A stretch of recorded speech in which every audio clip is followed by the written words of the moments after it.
الرحمن الرحیم۔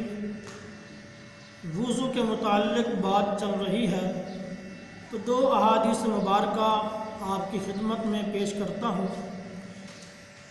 حضرت ابو ہریرہ رضی اللہ تعالی عنہ راوی ہیں، فرماتے ہیں کہ نبی کریم صلی اللہ علیہ وسلم نے فرمایا اذا لبستم و اذا توضأتم فابدؤوا بمیامنکم، کہ جب تم لباس پہنو یا وضو کرو تو فرمایا دہنی طرف سے شروع کرو۔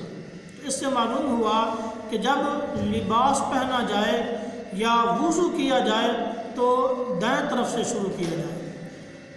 دوسری حدیث پاک میں آتا ہے، حضرت ابو ہریرہ رضی اللہ تعالی عنہ فرماتے ہیں کہ نبی کریم صلی اللہ علیہ وآلہ وسلم نے ارشاد فرمایا کہ اے ابو ہریرہ، جب تم وضو کرو تو بسم اللہ والحمد للہ پڑھ لیا کرو، بسم اللہ والحمد للہ پڑھ لیا کرو۔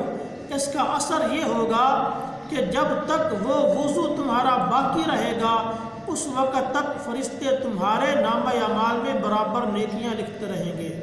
سبحان اللہ، کتنی بڑی فضیلت ہے کہ جب انسان وضو کے شروع میں بسم اللہ والحمد للہ پڑھ لیتا ہے تو وہ وضو جب تک باقی رہے گا فرشتے اس کے نامہ اعمال میں نیکیاں لکھتے رہیں گے۔